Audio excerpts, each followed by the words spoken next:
Hey, good morning. Here we are again, FCF. It's day 2 in how to trust God and live in a hostile culture. And we're looking at the book of Daniel, and we're going to go to Daniel chapter 3 today. Remember, our chief characters were 4 guys actually. It was Daniel, and then Shadrach, Meshach, and Abednego. That was their Babylonian names, the ones that we typically remember them by, anybody that's heard the story before. But they're in a hostile culture, but they've been trained to be servants of the Babylonian political regime. So all of a sudden, some of the Babylonians, in a desire to make Nebuchadnezzar, their king, feel really, really special, they give him some ideas. Now, Nebuchadnezzar first, kind of feeling his own power and his own pride, he has an enormous statue built in his behalf. And I'll pick up reading there. We're going to read Daniel chapter 3.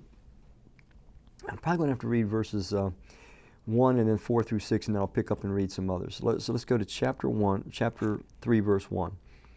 King Nebuchadnezzar made an image of gold 90 feet high and 9 feet wide. This is enormous.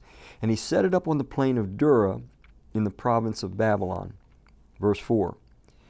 Then the herald loudly proclaimed, "This is what you are commanded to do, O peoples and nations, and men of every language. As soon as you hear the sound of the horn, the flute, the zither, the lyre, the harp, pipes, and all kinds of music, you must fall down and worship the image of gold that King Nebuchadnezzar has set up. Whoever does not fall down and worship will immediately be thrown into a blazing fire." So here we see a tremendous problem because, again, the Israelites take this as an act of worship. So Daniel, Shadrach, Meshach, and Abednego refuse. They refuse to bow down to the image of Nebuchadnezzar. They refuse to put themselves in a place of worshiping another human being. The results were not good. Nebuchadnezzar, of course, he's going to keep to his word, and he's preparing them to be thrown into the fire, and thrown into the fire is what he does. Let me pick up reading. I'll just read you verse 13. It says, "Furious with rage, Nebuchadnezzar summoned Shadrach, Meshach, and Abednego. So these men were brought before the king, and Nebuchadnezzar said, "Is it true, O Shadrach, Meshach, and Abednego, that you do not serve my gods or worship the image of gold that I have set up?"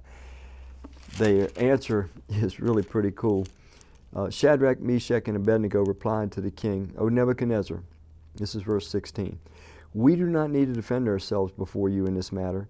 If we are thrown into the blazing furnace, the God we serve is able to save us from it. And he will rescue us from your hand, O king.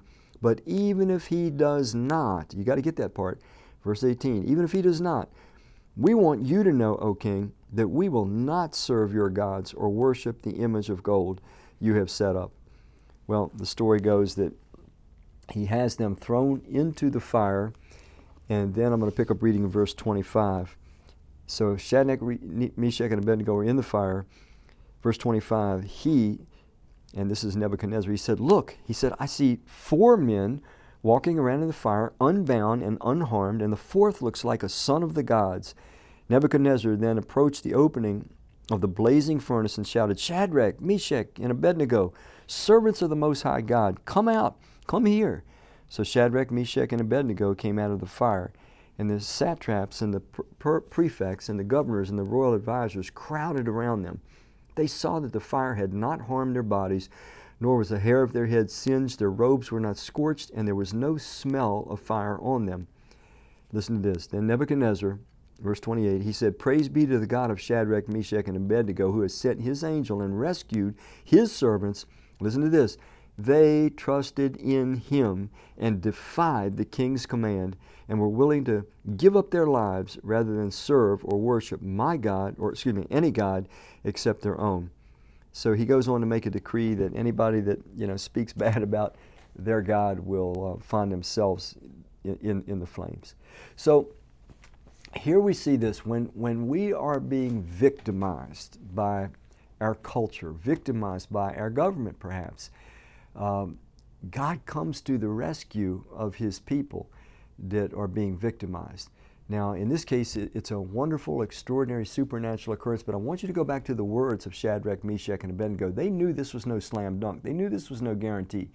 They say to the king, they say, "Look, Our God is well able to deliver us from these flames, but even if He doesn't, we will never worship your gods or bow down to them.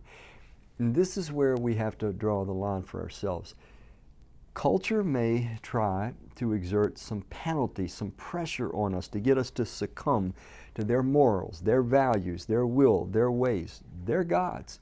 To say that our culture doesn't have a God is foolishness. Our culture worships power and prestige. It worships materialism. It has its own gods. And they may cause you and I, as Christ followers, to come into collision with them. And it just might be that there are times when we have to risk taking a tremendous loss. We may have to risk some position that we were hoping to get in our career. We may have to risk the job itself.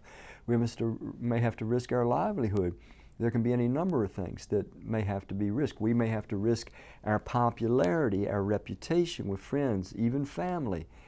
But when we're being victimized, we can be absolutely sure that our God is there with us, and He comes to the rescue of those that are being victimized. Now, the rescue may show itself in just giving us the courage to be loyal, to be faithful, to be steadfast as we undergo whatever circumstances, unjust circumstances we may have to undergo. They were thrown in the fire, by the way. We don't want to forget that. They actually were thrown in the fire.